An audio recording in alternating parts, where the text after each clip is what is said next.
After our initial test in the US, today we're going to take the Mercedes GLS in this new generation out to German roads, also with a high-speed test, and telling you V8 or inline six-cylinder, what's the most suitable engine for this vehicle. And as you know, all in exterior, interior and the driving experience, with Thomas here for you reporting on the GLS. Enjoy everything in full HD, full screen and full length. Let's go.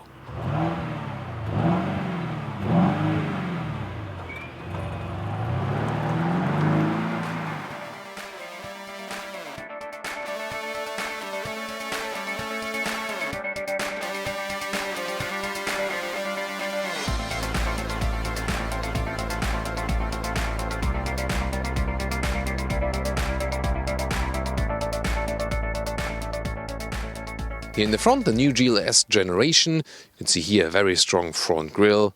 Yeah, really massive indeed. Horizontal fin stand here. In the lower part, it looks like it would be all air intake, but it's not. It's closed here in the lower area. LED multi-beam is standard, so also with the special high beam function then. So for the GLE would be an option. Here it's already standard.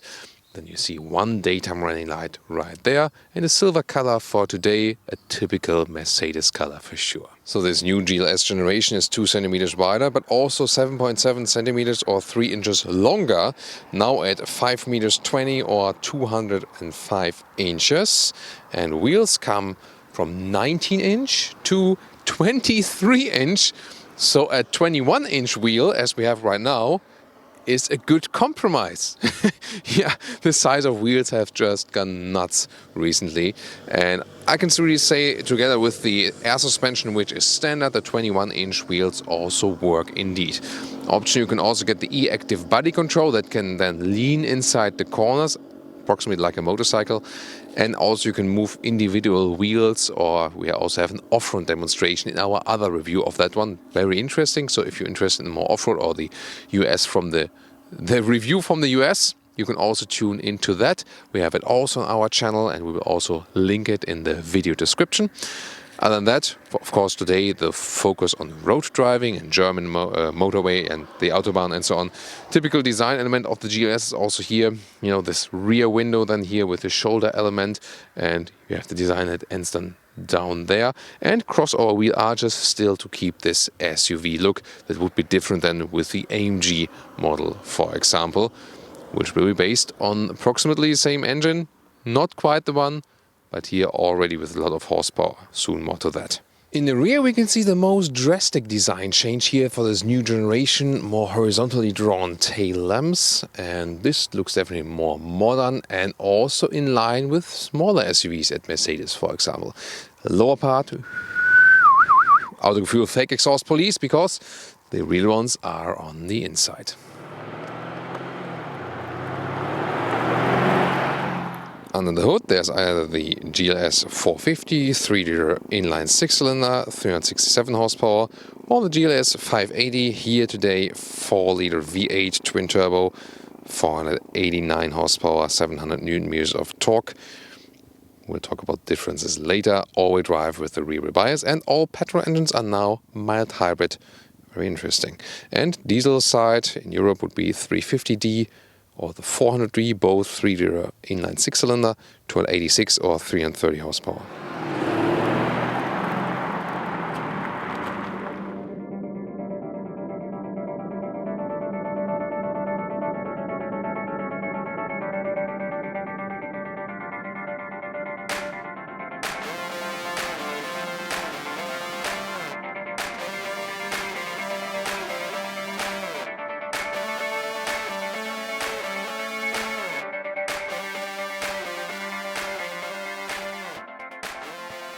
This is the car key, pretty elegant and also light.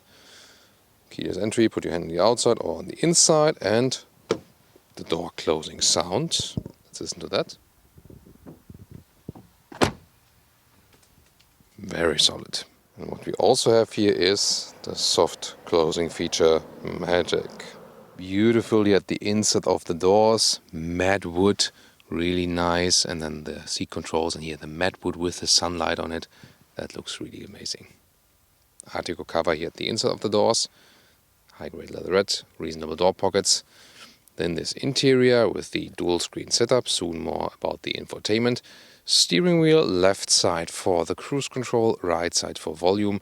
Then you have these buttons also for the thumbs to control the left or the right screen. Here, seating setup, different colors are available. In the GLS 450 you can pick the Artico high-grade leatherette, animal-free, in black, beige or brown. This would also be way to go for the GLS, and sadly the V8 is not offered with that. And also in Europe they made a drawback with the Artico now. So that's a big difference also with the GLE, where you can get more seating alternatives which are more sustainable, not anymore for the GLS. But most customers will go for the GLS 450 and the Artico seats, so it's still somewhat okay. Now let's get inside, also with the shoe tab. And remember, when I talk about Artico seats in Europe, the brand name for the US is usually then MB-Tex. Here, sitting upright, great seating position, so really very comfortable, so you can just enjoy that all the time. 1.86 m or 6'1", still enough headroom. This is equipped with the small glass roof right there. Well, small, nothing with this vehicle is really small, but I mean, they have bigger panoramic roofs also for these kinds of vehicles, definitely. But still leave some nice light inside, and you can also drive with that quite fast, so like 100 kilometers or 60 miles an hour is actually possible also then without like too much wind turbulences. Steering wheel up and down, in and out, electric function, and also electric control for the seats here at the inside of the doors. So doing that while reviewing is always a little bit unpractical or impractical, but you get the idea definitely, and here you are, of course, king of the road. Welcome to this interior with a very central setup and 12.3 inch. 2 times these screens form one unit, and then matte wood right here. You also have this matte wood area right here. Really like that. Very central setup. Cannot stress enough. Here it becomes red when you put it on the warmer, blue on a colder temperature. The ambient light, you can also see it while we are on the motorway in the tunnel. This will be very interesting for sure. Then the steering wheel again with a good compact size. Soon more deals to each of these screens. Then in the lower part you can slide this one open, have the USB connections 2 times to the smartphone, also inductive charging, but Apple CarPlay and Android Auto work via cable anyway. Cup holders here. They're adaptive and also cooled or heated on demand. That's a nice functionality. Not new, but still good to have it. Then you have this touchpad where you can also control the infotainment system, or you do that with your right thumb on the right or left thumb for the left screen. You have also some hotkeys, and then you can stiffen up the suspension or also put the air suspension higher or lower on demand, but that's also connected to the driving modes. And then you have this middle armrest. You can open it like this, and then you have the USB-C connectors right there and some cubbyhole. There is this, heating, for example, for the armrest, but on the left side, for left arm, it works well. But then here, where the handles are, this is a hardback area, and this is where your elbow would be. But the soft area begins behind your elbow, so I didn't know what I thought about that. Also makes no sense to heat the area behind the elbow then. The digital instruments look like this. Actually quite nice as for the resolution and also for the overview. You can change also the individual contents left and right and so on. And then you also can change the whole styling if you like. So for example here we go to some sports gauges. So depending on which styling you like best. And for the middle part, probably the most useful thing is then also the GPS view like this. Either directions or the whole map, or then the map all over the place. Then we have the head-up display, which is really extremely huge. So on camera it's rather deceiving, because for real life it's for your human eye it's even bigger. And the speed, current speed, allowed speed, and also the GPS information right there in your line of sight. Then more deals to the infotainment system, either controlled with the lower touchpad with the right thumb touchpad, or then here with touch on the inside. That's of course the biggest news. GPS looks like this, is quite responsive enough. Here the BMW GPS system also is a little bit more responsive. Hey Mercedes, drive me to Berlin. So GPS input would be also the most usable function here for the new MBUX system. but you can also, of course, do more things with that. How long it takes, it really depends on the web connection. The better the web connection is, the faster it will actually go.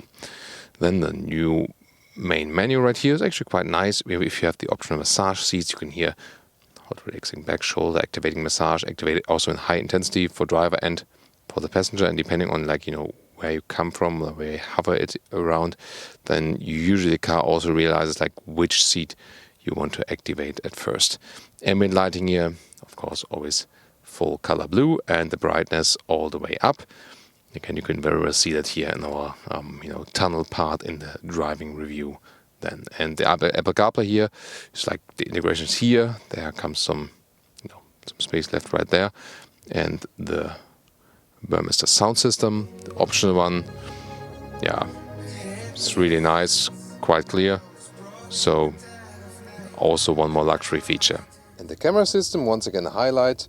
Really cool with the fake drone view from above, and also with the normal rear view, and then it adapts accordingly, and also has this autonomous parking in and out function. And by the way, when you have a route set, you will see some augmented reality functions then in the camera screen here. It will show arrows, where to get out of a roundabout and so on. We also have some live demo testing from that in our US testing review.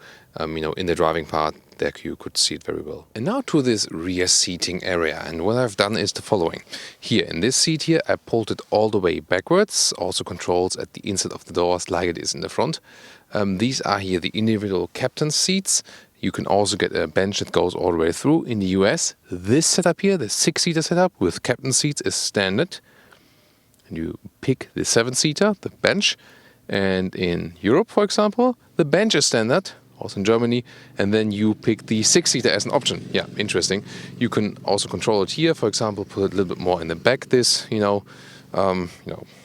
backward of the seat, but here it leans a little bit backwards, so it doesn't feel so much as an individual captain seat.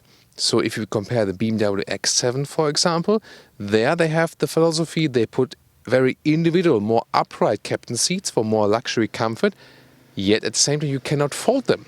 These have the advantage that you can still fold them. So this is more it feels like the outside of a bench, just the middle is left, and this has then advantages and disadvantages. So, you have a lot of space, a lot of room right here, but I honestly feel that the comfort of these back seats is not ideal, not the best. So, speaking about a high level of comfort and niveau, of course, you still have a lot of space to move around. But I think just from, seating ergonomics-wise, I'm not sure. I can't really say I'm happiest with that one, considering the space and the price of the vehicle. Legroom here, really a lot. Headroom, also no problem at all. And in the middle part, we have a separate climate unit, and in the lower part here, there's another cubby hole with 2 USB-C chargers. And then here, the other side, I've set to position where I can still sit with one Mercedes 86 or 6'1". So here, put it also to the back a little bit. So I can still sit here. And then I want to know, what about the space behind me now in the third seating row? And now I folded this seat down that you can actually see what I'm doing. And the cool thing, the kids will always enjoy that you can just clinch through the middle tunnel here. Yeah, when you're not a kid anymore, there's not too much space. But anyway, this is possible. Behind the seat, as it would be all the way back, there's no space for me anymore. But this would be the seat when it's drawn all the way forward. And then I can squeeze myself behind it. Also have to put the head restraints up here that I can probably fit in there. And this is, really close. So not too much space left here.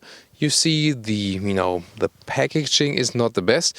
If I think about the Mercedes GLB, I probably would say maybe even have more space here in the rear seat in the GLB, in that small SUV, than here. So, it does work somehow, especially now when I have the tunnel here. I could put my leg right here or something. But indeed, otherwise there wouldn't be, need to be someone smaller here in the front of me or so. I don't know. Isofix, by the way, at the rear seats here, so you can also use the last seating row then, for example, for a child seat, that's possible, and USB-C chargers on both sides.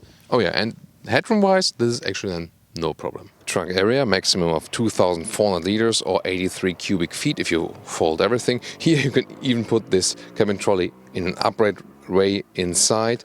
So this is then the trunk when all the seats are up.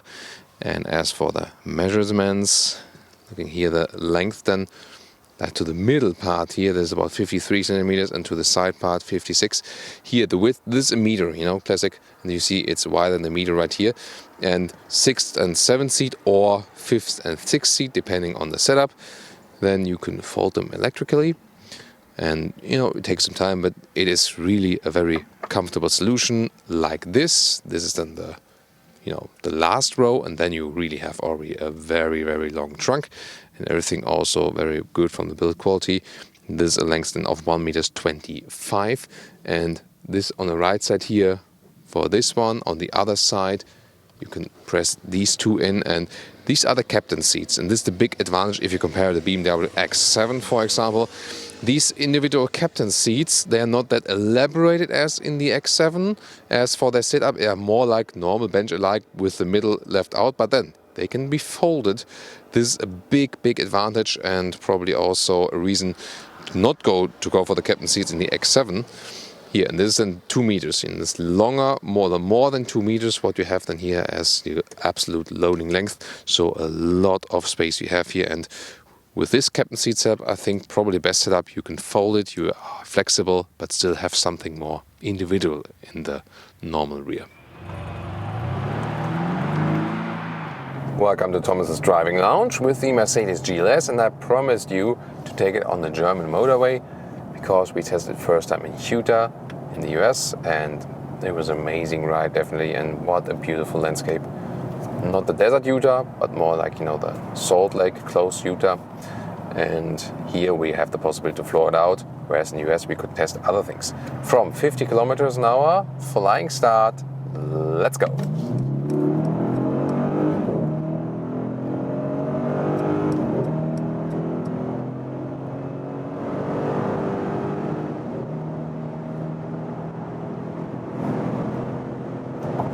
Plop, that's 200 kilometers an hour or 125 miles per hour. Yeah, switching a lane is not a good idea then when such a GLS tank is approaching. And wow, that was amazing power of that V8 engine. Whee. Okay, that's where you feel a difference, V8 and the inline 6. But you've also seen in the other video we have from the inline 6-cylinder, it also has a decent performance, definitely. Here, of course, even more, you know, better V8 sound. What is interesting, when we put it to this curve mode of the E-active body control and dual lane change, the car really remains upright. And for such a heavy SUV with the air suspension, really unusual, but interesting then in this driving characteristic.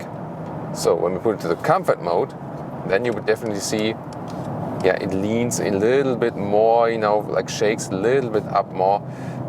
But still, even in the comfort mode, it remains relatively upright. At the same time, you have really good comfort. So I think they found a good suspension setup here. The curve mode is not really necessary, and it's also an additional extra. So I think you can save the money right there. With the GLE, it makes more difference. It really makes the car lean inside the corner. But once again, I feel normal air suspension, leave it like it is. Don't add extra any more complexity to it. The E-active body control has, you know, like this special feature that you can move individual wheels and so on for off-road situations, or like this, you know, shaking free in the sand. But usually, most of the time, you don't really need it. Nice ambient lighting here also while driving. You can see it from the perspectives all the way around the vehicle. One of the best ambient lightings at the moment under the screen, and also then here in a central way. Putting it warmer, then you see it turns to red. Putting it colder, it turns to blue anyway. But yeah, I've set it always to blue, of course, Thomas Blue. And then yeah, this is a really nice feature they added here. So sometimes, and then when you, for example, activate the seat massage, let's go here to the comfort settings, and then hot relaxing back, hot relaxing shoulder, activating massage, like classic massage, activating massage, maybe they don't fall asleep, and you think just, why don't I just keep driving, you know, like wherever, just keep driving with no destination or something. So that's to me the coolest thing about this vehicle. It brings so much riding comfort, and you don't have to think about, you know, what's like next, what's tomorrow, and relax a little bit while enjoying this seat massage, which is really a good function here. So some seat massage you can say like, yeah, whatever, they don't do that much, but it's really cool with the different programs as well. And also when it's cold, then put it like either to the direct program with hot relaxing back or shoulder, or activate the seat heating here directly at the inside of the doors, which is also, you know, very well placed as for the button. Here when being in the corner, normal comfort mode, also easy steering of that vehicle. So it's really one of the vehicles at that size that is the easiest to ease around. So even if you're not experienced with driving big vehicles, it's so easy to drive this vehicle. That's really cool. Camera systems, of course, as well. But then again, you have to take the length, the overall length into account, and for European roads, it's sometimes tough. You'll, you know, I'll also talk about that when I drive this car in city traffic and so on. But overall, yeah, what a monster performance-wise, especially with the V8. I can already tell you the inline six-cylinder is also quite good in performance, and it's right-sized for this vehicle, I think. At the same time, one of the kings of comfort, no doubt.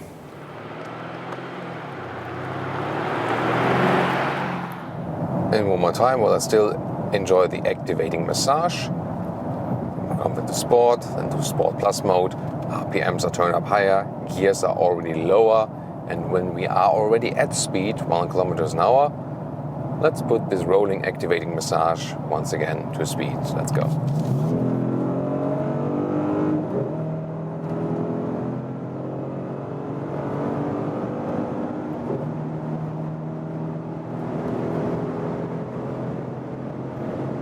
That's 200 kilometers an hour, 125 miles per hour, so that's about 60 to 125 miles. And yeah, once again, I think really cool, good performance.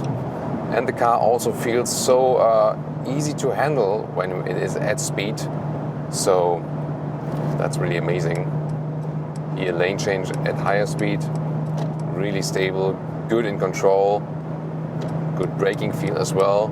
And I mean, 170, 180 kilometers an hour here, and it's really, really silent. So the noise insulation is also just superb.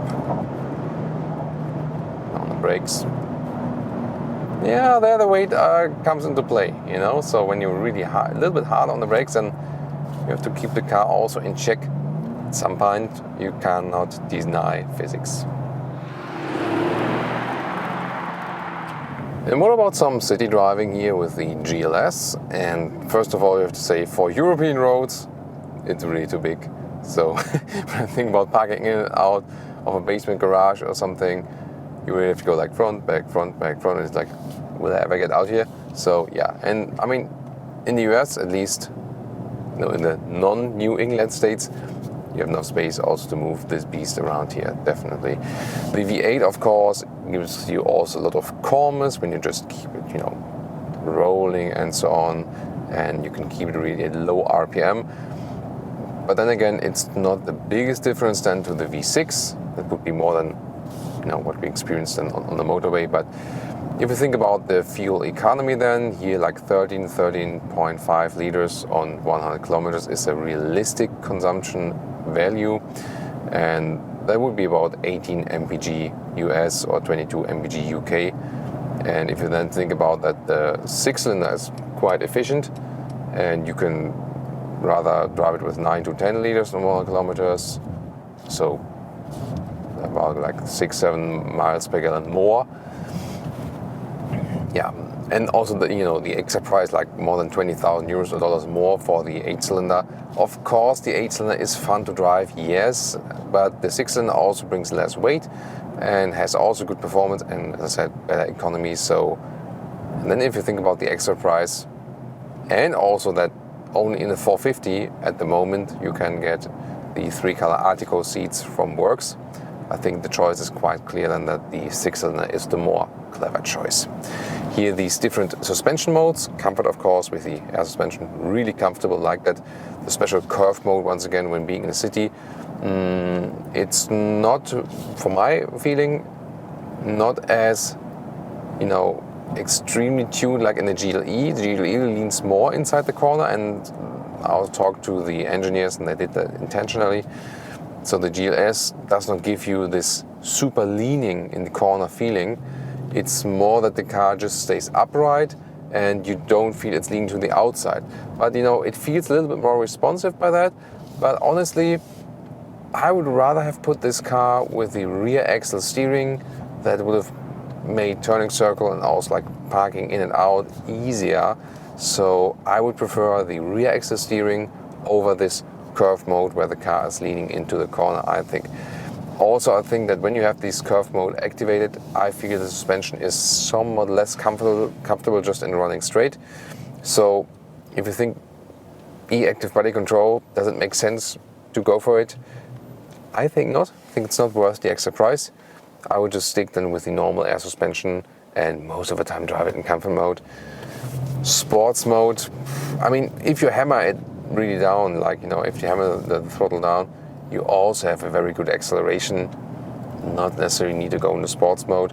Sport mode, once again, also, makes the suspension a little bit stiffer, steering a little bit more responsive, but it's not the biggest difference then. So usually fitting to this vehicle, just cruising, enjoying the silence, enjoying the comfort. The comfort mode is also the real fitting one. Something I also mentioned in the interior part is when I'm just like driving relaxed like this here, left elbow here on the soft cushion on the left, which can also be heated and with an extra heating pack. That's really interesting. And on the right side then, when I want to use the heating of the central console here, I would need to drive, like this with my elbow back from the steering wheel, that I can feel the heat of this. So I'm not even really sure, like, what's the use of that. I mean, maybe, for the co-driver, but for the driver, the thing is that you have your elbow right here, and this is exactly where the hard part of this middle console is, and when the soft part begins behind your elbow. So that's a little bit of a interior miscalculation as for the ergonomics or so. Yeah, I think we can easily live with that. Comfortable air suspension, good comfort also when the road is bumpy. Steering is really soft, as you can see here, not too progressive as we know from Mercedes, so you have to steer more than with the Volkswagen AG vehicles or with BMW. It's not necessarily good or bad. I found it progressive better, but that's my personal opinion. Maybe someone else likes to have a more comfortable driving when just running straight and doesn't appreciate that it turns too much, but overall it feels quite natural and it's totally fine. I also have this EQ charge meter or this EQ power meter, so there's also mild hybrid for the V8 here. And if it's really helping fuel economy wise, maybe a little, but it doesn't make the biggest difference, honestly. Other than that, considering it's a huge vehicle, it's still fun to drive it also in, in normal street traffic and so on, because it gives you this very sovereign feeling. And if I now compare it to the all-new Mercedes S-Class here, when you also decide between GLS and S-Class, this MBUX infotainment system with this, version as it is right here, and also the control input on the steering wheel and so on, this has still the non-capacitive steering wheel, with the real buttons. I found this car so much easier to handle than the all-new S-Class, which, you more feel like being driven by the car. This one here, more direct. Like this, at some point, more automatization. I mean, if you like automatize everything, okay, for autonomous driving, but something in between, not sure if that's the right step. Another 50 to 90. About that. Yeah. That's where the V8 comes handy, but once again, the inline 6-cylinder is also a very nice engine, and especially in the US I've scored so great consumption figures with it. Must have been the missing particle filter thing as well. Yeah, that's sometimes the case that we have a better fuel economy with the cars in the US than because there are less filters installed. Now you're on the motorway, like with limited speed, and as for the assistance systems, cruise control setting here on the left, and that's so easy. Please just keep it. Why have to update the E-Class facelift, new S-Class with these capacitive buttons on the steering wheel? Looks cool, but feels cheap and also hard to use. Here, setting the cruise control, all good, all easy. Then we also have the active lane keeping assist in here. And it's not too intrusive actually. And even here in the construction lane, where the yellow markers are not usual for Germany, no problem for that vehicle. Here, keeps me really centralized, and I can really trust in that. Of course, never take your hands off the steering wheel. This was just for demonstration purposes, and I was always ready to react. And once again, so calm and collected, this vehicle. However, if you now compare it to the competitors, like a BMW X7, or Audi doesn't have like the longest direct competitor, would be more than the Audi Q7, which comes close to it. The Audi and the BMW more feel driver involved, whereas the GLS then, in comparison to the competitors, also again feels more like you are being driven by the vehicle. And this also depends on what you prefer. If you more, appreciate this laid-back approach and enjoying more like a passive luxury, or if you want a more active luxury than as Audi and BMW do offer. So that's a little bit different, unique positions. And I always say, like from this more passive or more comfortable, soft approach, it's more like Mercedes is here, Audi, BMW, and then Mercedes AMG. Because the AMG versions, they're really, really stiff and rough in the riding. So I always say that Mercedes has the biggest jump from their non-sporty to their AMG models directly. Whereas Audi and BMW make it more, in small transitions from their normal light performance models and the real performance models and so on. Switch to the right lane. Always nice to do lane change here. It's also quite fun to do that, definitely. Then traffic sign recognition sees it's now 100 kilometers an hour, 60 miles an hour, automatically increases the speed and puts the speed. And this head-up display is really large, so huge, this head-up display, the projection, and also quite clear and crisp. I think I remember some GLE or GLS where it wasn't that crisp at first. Maybe they tweaked that a little bit, so I'm really happy with that, definitely now. So, once again, one of the most relaxing and, on the point, comfortable big SUVs here on the market.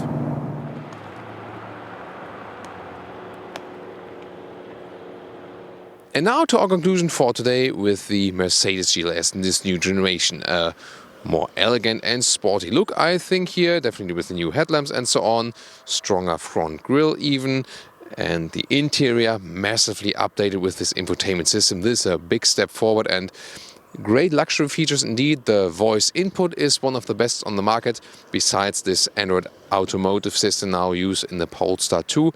And maybe in here and there a little bit better than the BMW. Some features they have that BMW doesn't have, and also vice versa. Also great as for the massage seats, for example. Definitely, if you compare inline 6 versus the V8, the inline 6-cylinder is 20k cheaper and also is available then in US with the 3-color Art Deco seats, so black, beige or brown. So that's a massive advantage, and also then the economy advantage that you get about 8 miles per gallon more, or about 4 liters and 100 kilometers less. So the V8 was fun to drive, also quite nice in the sound. But the 6-cylinder is of course the more reasonable choice, and it still is way than enough power for this vehicle. Although it is big, it has so much comfort, air suspension, a great carpet-alike ride, but not shaking too much, and therefore you also do not need the additional curve function. So this e-active body control, it's a very cost-intensive extra, and it's not really worth it to me. Just enjoy the normal air suspension and that's it. Also the 6-seater setup I found actually the coolest, because the kids will have so much fun going in the rear and then going straight, through the middle tunnel to the rear. This will, this will be something to enjoy all the time. It's also the standard configuration in the US. So as it stands then here right now on the inside, a really nice choice and definitely. And this color here, the beige color, is also available in the article for the GLS 450. A very impressive, comfortable vehicle. To me, also more comfortable than the big luxury sedans. And with this MBUX generation, to me also still very well to use in comparison to what Mercedes is doing with the all-new S-Class. So, what do you think here about the Mercedes GLS? Leave us your opinion in the comments and also compare, for example, BMW X7 review or other Mercedes SUV reviews. See you there.